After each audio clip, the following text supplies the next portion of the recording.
Good morning student. इसके पहले हम लोग भारत संसाधन चैप्टर का फर्स्ट पार्ट देखे थे। उसमें संसाधन की परिभाषा, संसाधन के भाग, संसाधन का महत्व और मानव खुद एक संसाधन, इसके बारे में जानकारी प्राप्त किए थे।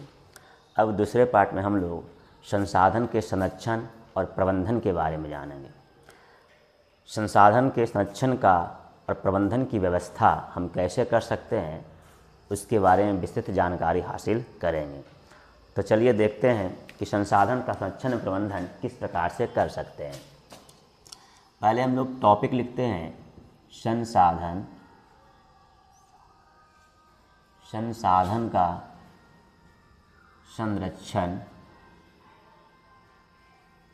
संरक्षण एवं प्रबंधन।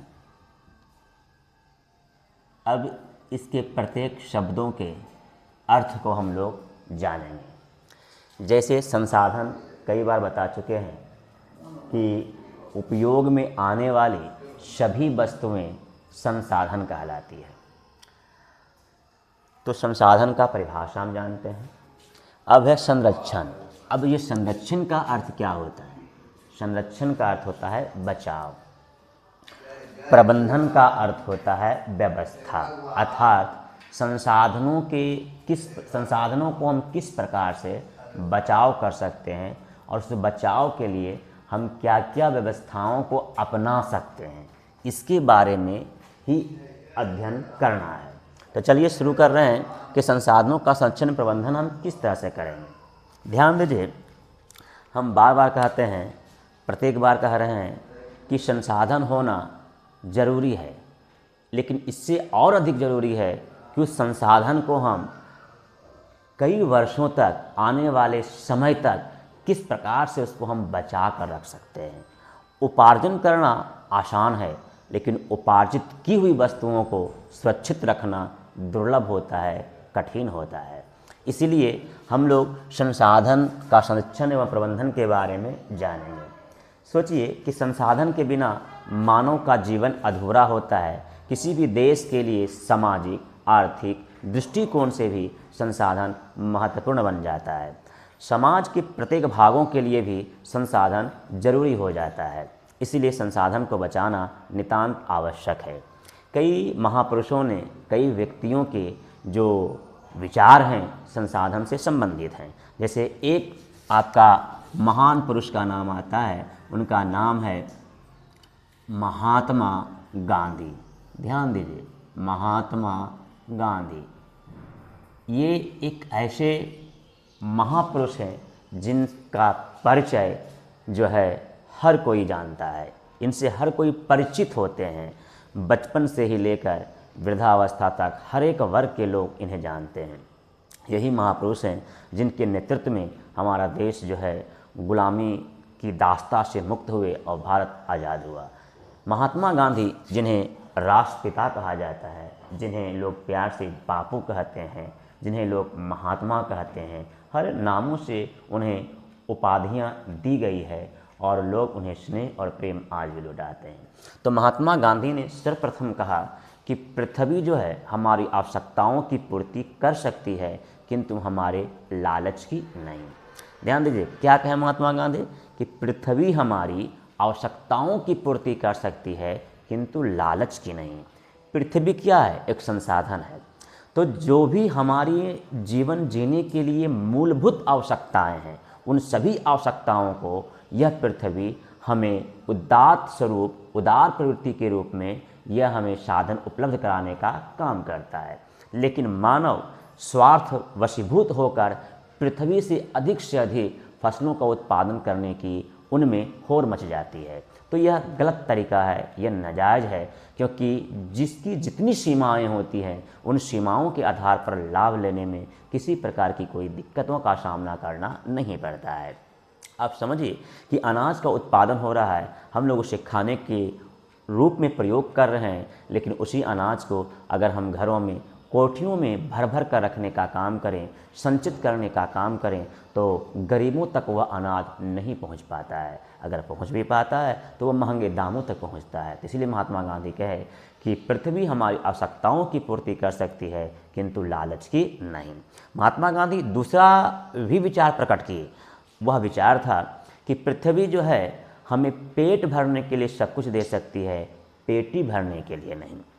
अर्थात आपको जीवन जीने की जितनी भी आवश्यकताएं हैं, उन आवश्यकताओं को आप जो है मृदा से उत्पादित कर जीने के लिए साधन उपलब्ध कराएं, लेकिन उससे ज़्यादा नहीं। तो इसलिए महात्मा गांधी के ये दो जो विचार हैं, यह भी संसाधन के संरक्षण एवं प्रबंधन के संदर्भ में ही दिया गया है। चलिए दूसरे विद्वानों के हम लोग देखेंगे कि क्या है। जैसे मान लीजिए उनका नाम है सुंदर लाल बहुगुणा। ये भी एक महान पुरुष हैं, यह सामाजिक व्यक्ति हैं। अब ये सामाजिक व्यक्ति जो हैं सुंदरलाल बहुगुणा, इन्होंने समाज के लिए क्या किया, पर्यावरण के लिए क्या किया। इन्होंने पर्यावरण को बचाने के लिए, संरक्षण करने के लिए अपने जीवन को दांव पर लगा दिया। समझिए, इन्होंने ही एक आंदोलन चलाया था जिसका नाम था चिपको आंदोलन। कौन सा आंदोलन? चिपको आंदोलन। ध्यान दीजिए, ये जितने भी हम बता रहे हैं यहीं से 20 से ऑब्जेक्टिव बनाकर बोर्ड एग्जाम में पूछ लिया जाता है। जैसे मान लीजिए पूछ देगा कि पृथ्वी हमारी आवश्यकताओं की पूर्ति कर सकती है किंतु लालच की नहीं, यह किसका विचार है? तो महात्मा गांधी का है। पृथ्वी हमारे पेट भरने के लिए सब कुछ दे सकती है, पेटी भरने के लिए नहीं, ये किसका विचार है? तो महात्मा गांधी। ठीक उसी तरह से दे देगा कि चिपको आंदोलन किसके नेतृत्व में चलाया गया, तो आप बताइएगा सुंदरलाल बहुगुणा के द्वारा चलाया गया। और इनके एक सहयोगी भी थे चंद्रिका प्रसाद भट्ट। अब यहाँ से आप यह समझिए कि चिपको आंदोलन है क्या। शॉर्ट क्वेश्चन पूछ देगा तो कहेंगे कि वृक्षों से चिपक कर वृक्षों को कटने से बचाने के लिए जो आंदोलन चलाई गई उसे ही हम चिपको आंदोलन कहते हैं। एकदम साधारण परिभाषा है कि वृक्षों से चिपक कर वृक्षों को कटने से बचाने के लिए जो आंदोलन चलाई गई उसे हम चिपको आंदोलन कहते हैं। इसका विस्तार से 1 चैप्टर में पढ़ने का है, जहां आप अच्छे से पढ़ेंगे कि चिपको आंदोलन किस रूप में, किस तरह से, कैसे संपादित किया गया। हम यहाँ अभी यह देख रहे हैं कि सुंदरलाल बहुगुणा जो थे वह चिपको आंदोलन के माध्यम से ही वृक्षों को, पेड़ पौधों को कटने से बचाने का प्रयास किए और उन्होंने संसाधन को संरक्षण देने का कार्य किए। अब देखिए तीसरे व्यक्ति का नाम हम लोग सुनते हैं और उनका नाम है मेधा पाटेकर। अब ध्यान सुनिए, मेधा पाटेकर ये भी एक व्यक्ति थे। इन्होंने कौन सा आंदोलन चलाया? मेधा पाटेकर भी एक सामाजिक व्यक्ति हैं और समाज तथा पर्यावरण के शुभचिंतक हैं। यह उन्हें हमेशा स्वच्छित रखने के लिए प्रयास करते हैं और इन्होंने जो आंदोलन चलाया वह था नर्मदा बचाओ आंदोलन। नर्मदा बचाओ आंदोलन। अब ध्यान दीजिए, नर्मदा बचाओ आंदोलन, तो पूछ देगा क्वेश्चन कि नर्मदा बचाओ आंदोलन किसके द्वारा चलाया गया, तो आपको बताना होगा मेधा पाटेकर। इसमें यह भी क्वेश्चन पूछेगा कि नर्मदा बचाओ आंदोलन में नर्मदा क्या है। नर्मदा बचाओ आंदोलन में नर्मदा क्या है, तो आपको बताना होगा कि नर्मदा एक नदी है। अब ध्यान दीजिए, मेधा पाटेकर इन नर्मदा बचाओ आंदोलनों के द्वारा जो है, जो नदियों से बाढ़ के रूप में जो गांव प्रभावित होता, जो पेड़ पौधे प्रभावित होते, जीव जंतु प्रभावित होते, उन्हें बचाने के लिए इन्होंने सरकार से लड़ाइयाँ लड़ी। किस तरह की लड़ाइयाँ? संवैधानिक तरीके से, है ना, संविधान के रूप में। और उन्होंने अपने अधिकार की मांग रखी कि हम जो है इस आंदोलन के माध्यम से जीवों के लिए, प्राणियों के लिए, संरक्षण के लिए हम अपने जीवन को दांव पर लगा देंगे। और अंत में सरकार झुकी तथा नर्मदा बचाओ आंदोलन की जीत हुई और मेधा पाटेकर ने लोगों के लिए जीत हासिल करने का कार्य किए। इसी प्रकार से एक थे संदीप पांडे। चौथा व्यक्ति का नाम आता है संदीप पांडे।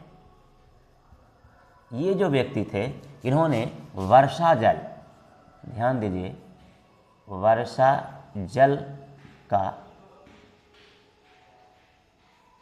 संग्रह, वर्षा जल का संग्रह पर जोर दिया, बल दिया कि जो वर्षा के पानी होते हैं उन पानियों को हम बर्बाद ना करें, व्यर्थ होने ना दें, इसे हम बचा कर रखें। और इस पर इन्होंने फोकस करने का काम किया, जिससे वर्षा के जल कुछ मात्राओं में संरक्षित किया गया और आज जो है इन जलों के रूप में हम कई क्षेत्रों में प्रयोग करने का काम कर रहे हैं।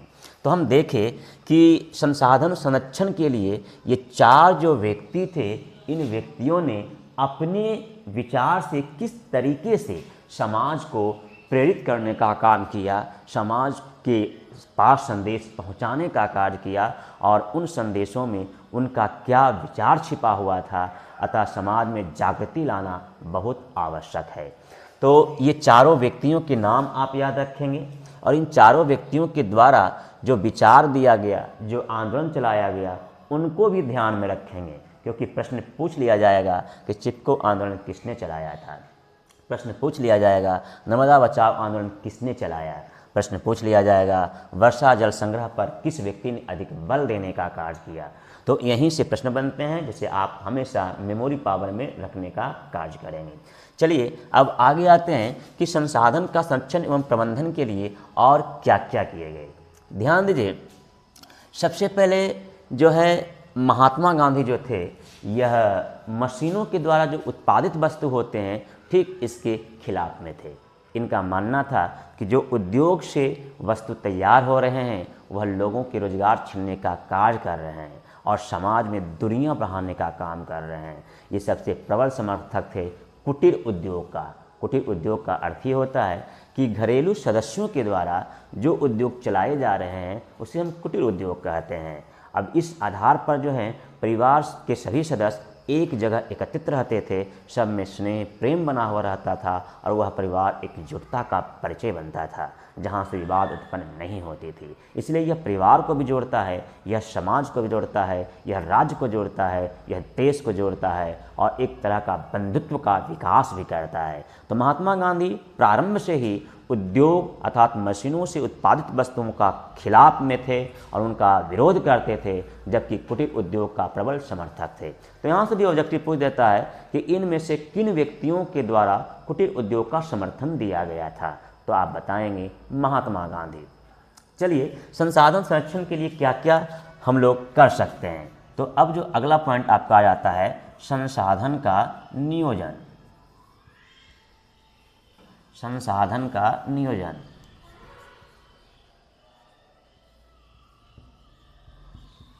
नियोजन और इसी में हम लोग पढ़ेंगे भारत के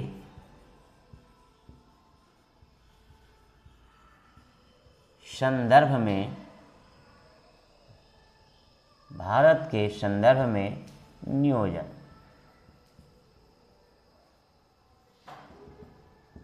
दो पॉइंट हम लोग देखेंगे। ये जितने भी हम पढ़ रहे हैं सब संसाधन का संरक्षण एवं प्रबंधन के अंतर्गत ही पढ़ रहे हैं, ये ध्यान रखिएगा।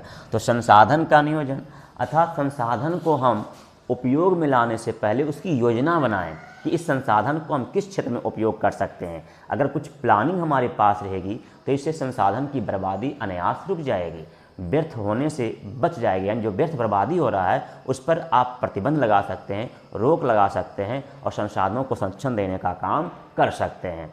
तो ये नियोजन का कार्य होता है। अब समझिए क्यों नियोजन जरूरी है। जैसे भारत में कितने राज्य हैं, तो भारत में 28 राज्य हैं और 8 केंद्र शासित प्रदेश हैं। इसको भी याद रखिएगा क्योंकि यह पॉलिटिकल साइंस में ऑब्जेक्टिव बना पूछेगा कि भारत में कुल 28 राज्य हैं और 8 केंद्र शासित प्रदेश हैं और इन राज्यों में सबसे बड़ा राज्य जो है उत्तर प्रदेश है, यह भी याद रखिएगा। अब यह समझिए कि अगर हम झारखंड की बात करते हैं तो वहाँ कोयला है, अभ्रक है, अर्थात कोयले और अभ्रक में झारखंड जो है संपन्न राज्य है। अगर हम मध्य प्रदेश की बात करते हैं, छत्तीसगढ़ की बात करते हैं, मान लीजिए छत्तीसगढ़ की बात करते हैं तो वहाँ भी कोयला है, लेकिन जो है झारखंड से ज़्यादा नहीं है। तो अगर झारखंड में कोयला और अभ्रक है तो वहाँ क्या नहीं है, वहाँ उपजाऊ मृदा नहीं है, वहाँ क्या नहीं है, एल्युमिनियम नहीं है, वहाँ क्या नहीं है, सोना नहीं है। यानी प्रत्येक राज्य प्रत्येक संसाधनों से संपन्न नहीं है। झारखंड का उदाहरण दिए, बिहार आप समझिए, बिहार किस में धनी है? तो बिहार में चूना पत्थर है, यानी चूना है, और यहाँ पाइराइट है। तो चूना और पाइराइट खनिजों के मामले में बिहार संबल है, संपन्न राज्य है। लेकिन बिहार में मान लीजिए कोयले का भंडार नहीं है, अबरक का ज़्यादा भंडार नहीं है, यहाँ कोई उद्योग फैक्ट्री अधिक संख्या में नहीं है, तो काफ़ी यहाँ कमी दिखाई दे रहा है। इसी तरह से अगर आप कर्नाटक की बात करते हैं तो वहाँ सोने की खान है, लेकिन अन्य राज्य जो हैं सोने के अभाव में रहता है। अगर हम उत्तर प्रदेश की बात करते हैं तो वहाँ दूध का उत्पादन मान लीजिए होता है, फिर पशुओं की संख्या ज़्यादा है। तो हर एक राज्य जो हैं वह अलग अलग दृष्टिकोण से संपन्न है। जैसे अगर हम आंध्र प्रदेश की बात करते हैं तो आंध्र प्रदेश में क्या है? जल का भंडार है ना, जल विपुल मात्रा में पाया जाता है, अधिक मात्राओं में पाई जाती है। तो अब जैसे मान लीजिए अरुणाचल प्रदेश है, आंध्र प्रदेश है, ये सब राज्य जो हैं जल संपन्नता की ओर ले चलते हैं, लेकिन वह कई संसाधनों में वह पिछड़ जाते हैं। अगर हम राजस्थान की बात करते हैं तो राजस्थान में क्या है? सौर ऊर्जा अधिक है, पवन ऊर्जा अधिक है, ये दो ऊर्जाओं की संभावनाएं वहाँ अधिक रहती है, पर्याप्त मात्रा में पाई जाती है।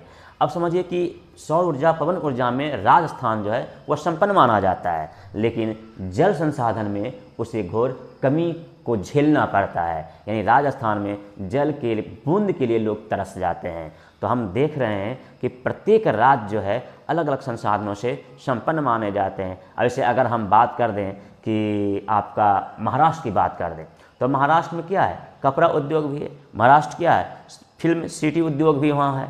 महाराष्ट्र क्या है? संपन्न राज्यों में शामिल हो जाते हैं, वहाँ सबसे अधिक कपास का उत्पादन भी होता है। तो महाराष्ट्र जो है अलग संसाधनों के लिए संपन्न है। तो हमारे कहने का तात्पर्य यह है कि प्रत्येक राज्य जो है कुछ संसाधनों में अव्वल हैं तो कुछ संसाधनों में पिछड़े हुए हैं। यही कारण है कि प्रत्येक राज्य एक राज्य दूसरे राज्यों को सहयोग करने का काम करते हैं ताकि उनके मूलभूत आवश्यकताओं की पूर्ति एक दूसरे के सहयोग से ही उन्हें पूरा हो सके। तो इसी कारणों से, इन्हीं कारणों से संसाधन का नियोजन बहुत आवश्यक है, जरूरी है। चलिए अब हम लोग देखेंगे कि भारत के संदर्भ में नियोजन क्यों है। तो भारत भी एक क्या है? विकासशील देश है। ध्यान दीजिए, भारत एक विकासशील देश है। आपसे क्वेश्चन पूछेगा कि विकासशील और विकसित देश किसे कहते हैं? तो वैसे देश जो तकनीकी के मामले में आत्मनिर्भर होते हैं तो उन्हें हम विकसित देश कहते हैं। जैसे अमेरिका है, जापान है, चीन है, रूस है, फ्रांस है, ये सब तकनीकी में, प्रौद्योगिकी में आत्मनिर्भर हैं। लेकिन वैसे देश जो तकनीकी के मामले में दूसरे देशों पर निर्भर होते हैं तो उन्हें हम विकासशील देश कहते हैं। जैसे भारत, ये तकनीकी प्रौद्योगिकी के क्षेत्र में, टेक्नोलॉजी के क्षेत्र में जो है ये दूसरे देशों पर निर्भर होते हैं कि वहाँ से आएगा तभी हम आगे बढ़ सकते हैं। तो इस मामले में भारत विकासशील देश के अंतर्गत आ जाता है। तो भारत में नियोजन के लिए सबसे पहले क्या करना होगा? सबसे पहले तो ये पता लगाना होगा कि भारत के जो 28 राज्य हैं, 8 केंद्र शासित प्रदेश हैं, उन राज्यों में कहाँ कौन से संसाधन प्रचुर मात्रा में पाए जा रहे हैं, कहाँ कमी है। तो इस तरह से अगर हम पता लगा लेते हैं, उसके बाद फिर दूसरे नंबर पर हम मानचित्र तैयार कर लेते हैं तो हमें अध्ययन करने में सुविधा हो जाती है। फिर उसके बाद जो राज्य जिस संसाधन में संपन्न होते हैं, जो राज्य संसाधन में विपन्न होते हैं, गरीब होते हैं, हम दोनों में बैलेंस बनाने का काम कर सकते हैं और एक दूसरे के पूरकता के रूप में बढ़ावा देने का कार्य भी कर सकते हैं। इस तरह से अगर हम करेंगे तो भारत में जो संसाधनों का एक प्रकार का बैलेंस है, संतुलन है, वो अच्छी पूर्वक बन सकती है और हम संसाधनों की जो समस्याएं होती है उन समस्याओं से हम निजात पा सकते हैं। तो यह भी देख लिए कि भारत के संदर्भ में हम संसाधनों का नियोजन किस प्रकार कर सकते हैं। अब देखिए आगे जो पॉइंट आता है, कई प्रकार के सम्मेलन होते हैं। जैसे मान लीजिए सम्मेलन यहाँ लिख देते हैं कि कई प्रकार के सम्मेलन होते हैं, सम्मेलन को संपन्न किया जाता है। अब इसी में जैसे आपका आ जाता है, पहला क्या आ जाता है? पृथ्वी सम्मेलन, या इसको हम ऐसे भी लिख सकते हैं प्रथम पृथ्वी सम्मेलन। ध्यान दीजिए क्या लिखे? प्रथम पृथ्वी सम्मेलन। ध्यान दीजिए क्या लिखे? प्रथम पृथ्वी सम्मेलन। संसाधन को संरक्षण देने के लिए अंतर्राष्ट्रीय स्तर पर कई सम्मेलन बुलाए गए थे। अब जैसे महात्मा गांधी पहले ही बोल दिए थे कि हमें जो है संसाधनों को संरक्षण बहुत नितांत जरूरी है। अब इसके बारे में आप समझिए कि पहली बार जो है आपको कह सकते हैं कि संसाधनों के संरक्षण बचाव के लिए जो अंतर्राष्ट्रीय स्तर पर पहली बार बातों का चर्चा किया गया था वो किस प्रकार से किया गया? तो महात्मा गांधी के विचारों को लेकर ही चर्चा किया गया था। जैसे मान लीजिए कि शमशेर है ना, शमशेर नामक एक व्यक्ति थे। कौन व्यक्ति थे ना? उनका नाम था, मान लीजिए, शमशेर।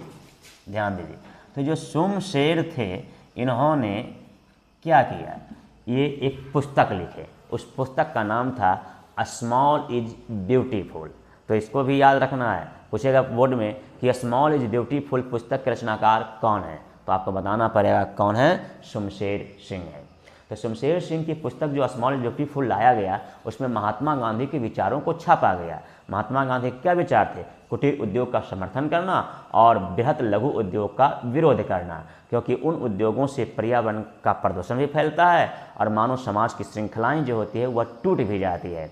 तो उनके विचारों को छापा गया और कहा गया कि संसाधनों का संरक्षण करना मानव का कर्तव्य बनता है, नितांत आवश्यकता भी उसकी पड़ती है।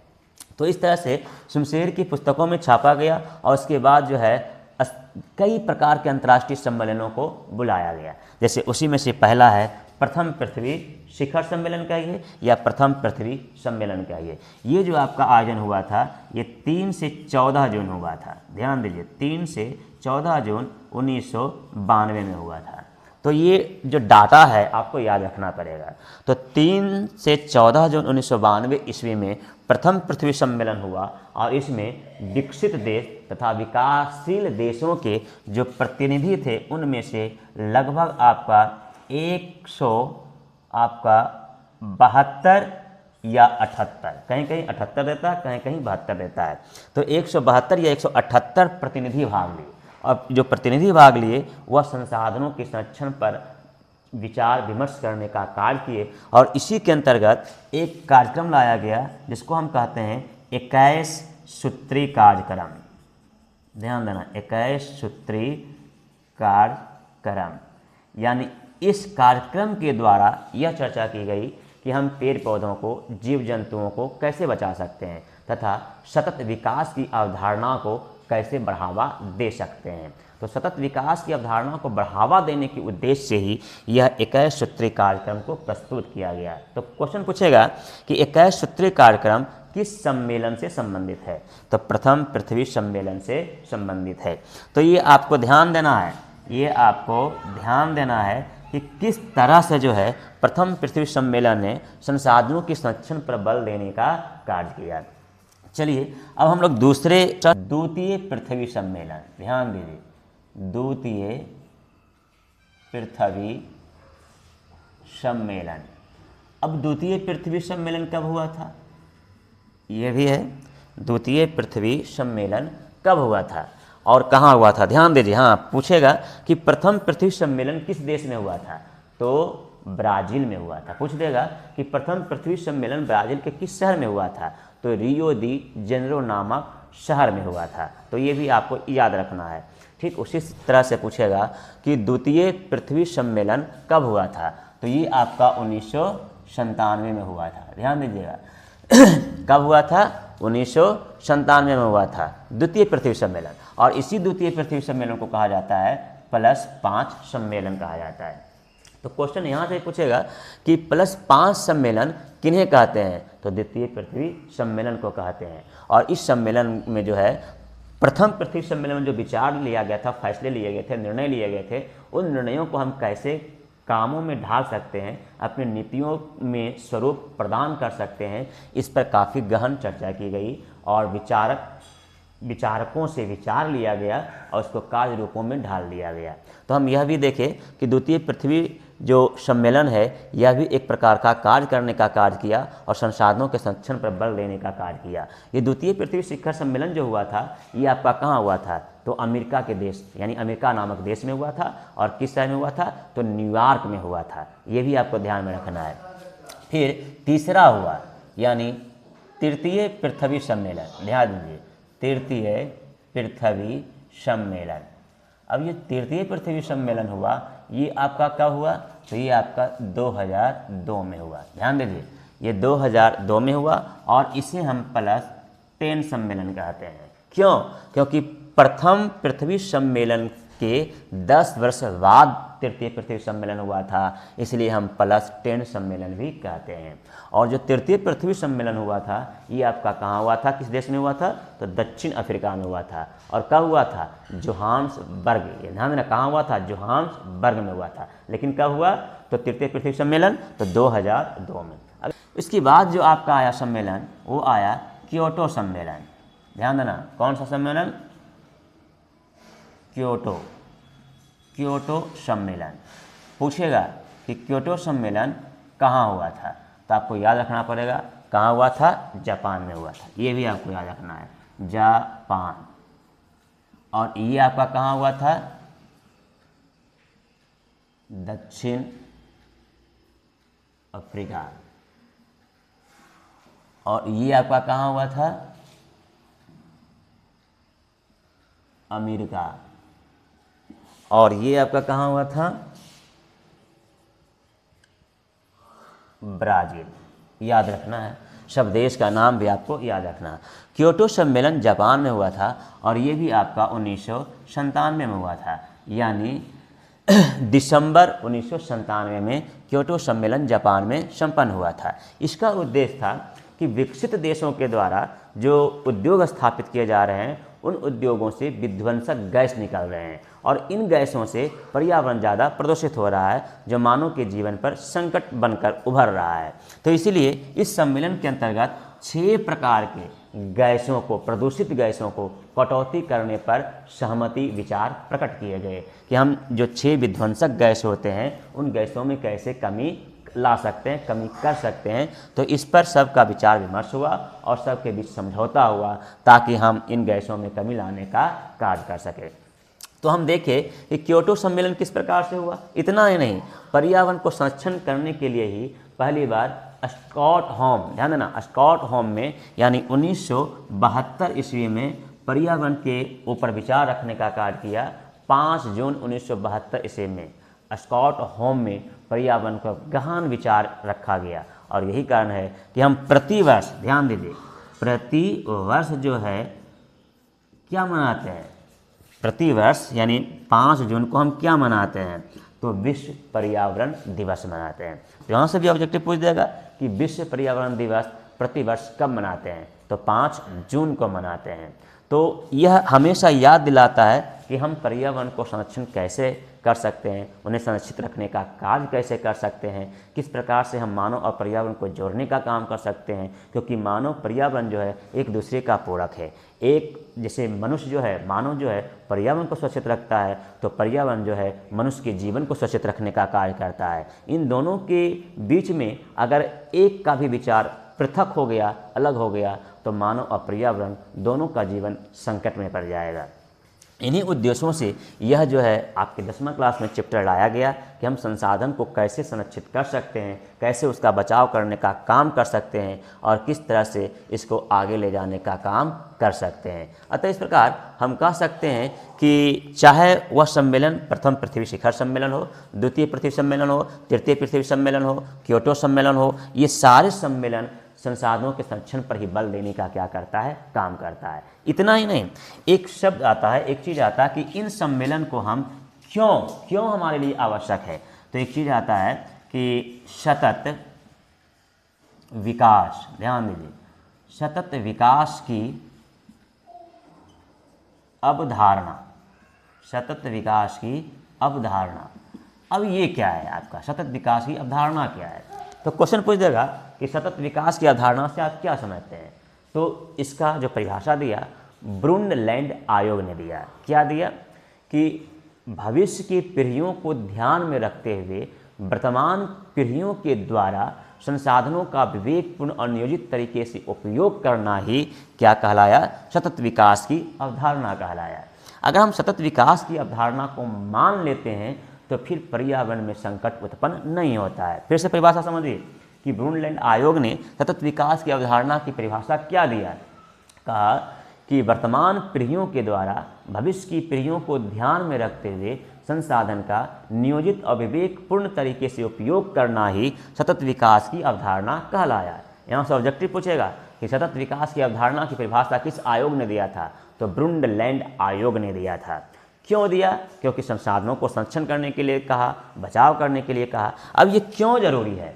अगर सतत विकास की अवधारणा को हम नहीं अपनाते हैं तो कई प्रकार की समस्याएं जन्म लेती है, जैसे मृदा अपरदन होता है, जैसे अनियमित मानसून का आना होता है, जैसे अम्लीय वर्षा हो जाता है, जैसे हरितगृह प्रभावित हो जाता है, जैसे ग्लोबल वार्मिंग की क्रिया को बढ़ावा मिल जाता है। कई प्रकार की समस्याएं जन्म लेती है, यानी आहार श्रृंखलाएं असंतुलित हो जाती है, टेम्परेचर पृथ्वी का बढ़ जाता है। तो ये कई प्रकार की समस्याएं को जन्म लेती है। इन्हीं समस्याओं को रोकने के लिए हमें सतत विकास की अवधारणा की आवश्यकता पड़ती है, जरूरी होता है। क्योंकि अगर हम सतत विकास की अवधारणा को नहीं अपनाते हैं तो पारिस्थितिक तंत्र है, पर्यावरण है, उनमें अनबैलेंस हो जाएगा, बैलेंस बिगड़ जाएगा और फिर मानव जीवन के अस्तित्व जो है वह खतरे में पड़ जाएगी, जहाँ से उससे बचाव करना या अपने आप को सुरक्षित रख पाना असंभव हो जाएगा, मुश्किल हो जाएगा। तो हम देखें कि किस तरह से संसाधनों का संरक्षण और प्रबंधन को हम बढ़ावा दे सकते हैं, आगे बढ़ा सकते हैं। जैसे मान लीजिए अगर आज मानव के ज्ञान और तकनीकी का दोहन किया जा रहा है तो उसे हम डाकुओं की अर्थव्यवस्था से जोड़ देते हैं। डाकू का काम क्या होता है? लूट लेना, दूसरे की संपत्ति को लूटना। उसी प्रकार से आज जो मशीनों को बढ़ावा दिया जा रहा है या तकनीकी को बढ़ावा दिया जा रहा है, कहीं कहीं इसका शोषण किया जा रहा है। तो ये जो शोषण हो रहे हैं ये डाकुओं की अर्थव्यवस्था से ही क्या होता है? संबंधित होता है। तो हम आज पूर्ण रूप से प्रथम चैप्टर जो है वह कंप्लीट कर देने का क्या किए? काम किए। अब जैसे यहाँ देखिए एक है कि द्वितीय पृथ्वी सम्मेलन का अगर डेट पूछ दे तो क्या आप बताएंगे? तो ये आपका डेट भी याद रखना है कि 23 जून से 27 जून 1997 को ये आपका द्वितीय पृथ्वी सम्मेलन हुआ था। ये जो आपका जो डाटा है इस डाटा को आपको याद रखना पड़ेगा, क्योंकि किसी भी डाटा से आपको ऑब्जेक्टिव बना के क्वेश्चन पूछ दिया करेगा। और आप जब एसएसटी पढ़ते हैं तो उसमें ऐसे डाटा आते ही रहते हैं, बार बार आते हैं। तो हम देखें कि किस तरह से संसाधन संरक्षण का प्रबंधन किया जा सकता है। और ये आपका दूसरे पार्ट में आपका संसाधन का पूर्ण कंप्लीट चैप्टर हो जाता है, जहाँ से आप इसे पढ़कर समझकर पूर्ण चैप्टर को कंप्लीट कर सकते हैं। और जब ऐसे पढ़ते हैं तो फिर आपका एग्ज़ाम हॉल में आपके प्रश्न पत्र में प्रश्न जितने भी आएंगे कोई भी प्रश्न आपसे मिस नहीं होगा और आप अधिक से अधिक नंबर लाने का क्या कर सकते हैं? काम कर सकते हैं। तथा ये कंपटीशन में भी ऑब्जेक्टिव बनाकर आते रहता है, वहाँ भी आप सॉल्व कर सकते हैं। धन्यवाद।